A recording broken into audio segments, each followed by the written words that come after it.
if a thing has integrity, Yes. if it comes out of a particular set of circumstances, Yes. that it is true to its time,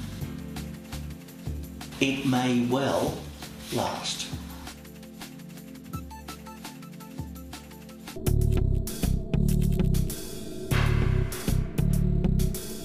Why architecture?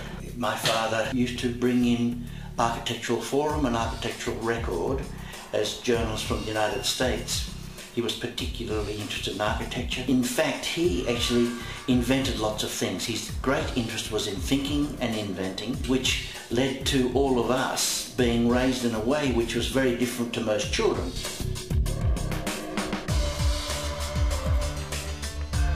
Architecture was one of the things that he loved.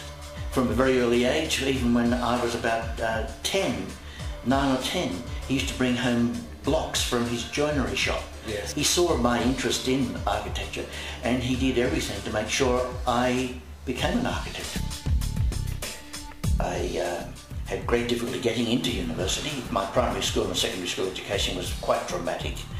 But finally I got into university and I went straight through, one of the 10 that did not repeat.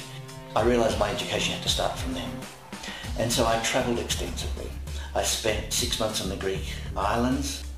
I loved the architecture for its time and its place, understanding of place, understanding the materials, understanding the availability of materials. When you understand that lime is a major product of the island and you slake it and it becomes a light reflector, a heat reflector, a water repellent and a disinfectant, why would you use any other finish? And when a product like a red oxide or a blue oxide is a rare commodity in some of the islands, that is devoted to the church cupolas and things like that. Now it has a hierarchy. There is an authenticity, there's an integrity, there's an honesty, there's a directness. There's the junction of the rational Yes. and the poetic. And that is fundamental to me.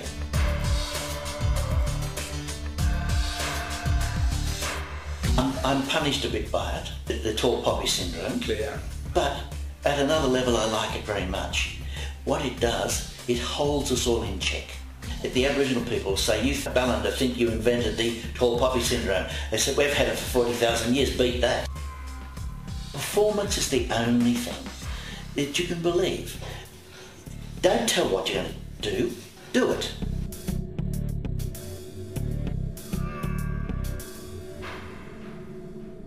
Aircraft design was something I was particularly interested in. The other thing I was interested in was naval architecture. Right. And I love boats. You're really a nuts and bolts architect, aren't you? I guess so. If you look at my design process, putting it together and thinking about it all together.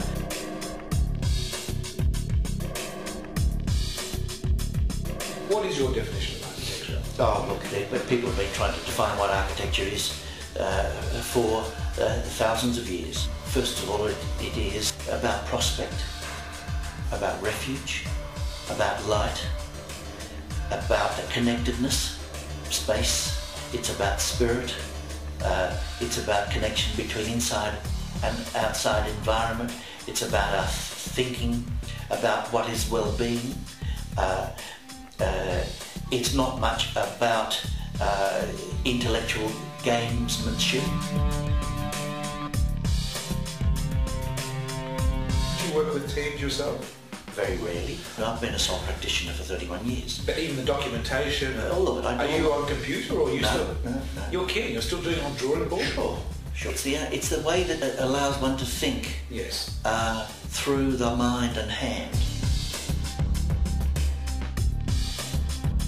Are you expensive as an architect? No, I'm cheap actually. Really? I can tell you, for a new house it's 12%. Yeah. You're kidding? No, 12%. That's just normal rack rates. It's normal, ordinary rates.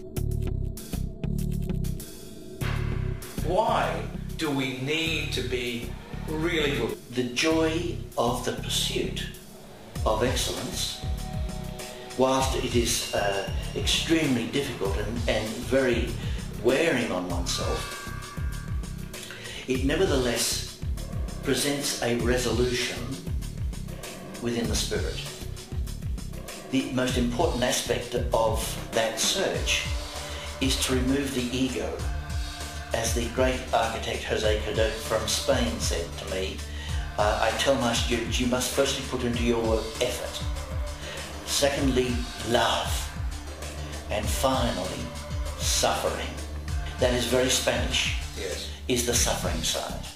I don't see that side. My view is that you certainly put into your work effort and dedication, but always can stand back from it, be very involved, and then divorce it.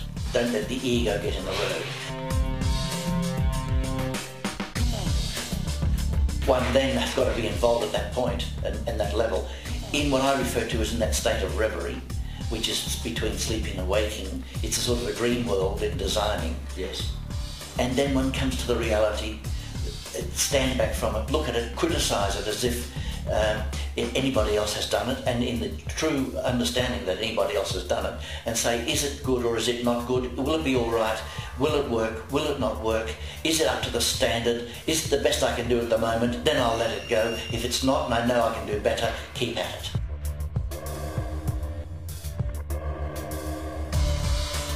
The less wealthy clients are almost the very best because they understand what it is to produce a building that's live, that has that working toughness about it, Yes. that is minimal, that it is pushing boundaries, whereas often very wealthy people are incredibly conservative.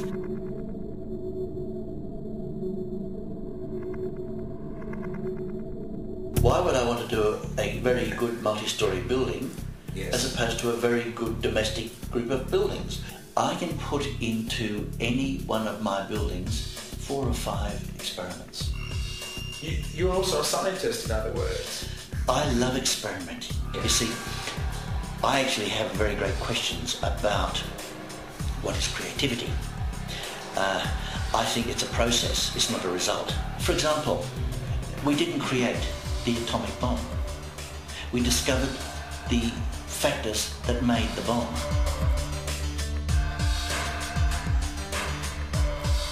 Now, Frank's path Yes. to that building is a path of discovery. Yes. It's not just a creative path. Yes. It's a path of discovery. It had the potential to exist. He sought its existence, and he made a path to that existence. If any building I have done Yes. is the first of its kind, it's always had that potential to exist. Otherwise it wouldn't be there. Our role Yes. is not that of a creator, it's that of a discoverer. We discover. We continue to discover. Scientists don't create, they discover. But that's art. Art is discovery too. And art is discovery. And I think this whole issue of creativity that we Yes. keep talking about Yes. is the most misused word. You say a person is creative. I don't see that. I see a person that has the process and the wherewithal to discovery of the existence of something that wasn't obvious previously. Right. As scientists discover the existence of things that was not obvious previously. Architecture to me is no different. Our role is that of the discoverer, not of the creator.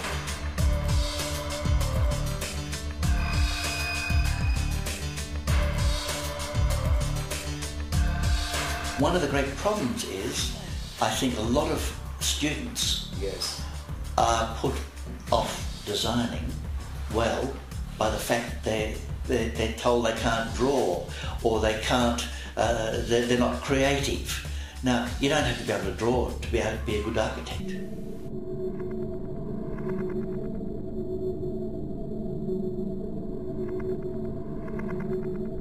I wasn't raised in a conservative family. Yes. Nothing conservative in my life in a sense, Yes. yet at another level I'm quite conservative because I'm very conscious of failure.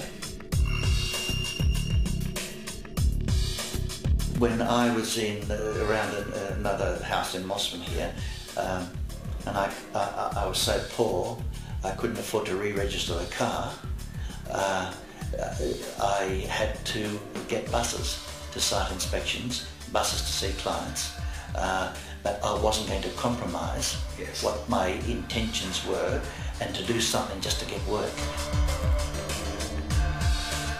One of the statements my father gave me was, start off the way you'd like to finish. You've got to have enough money Yes. to survive.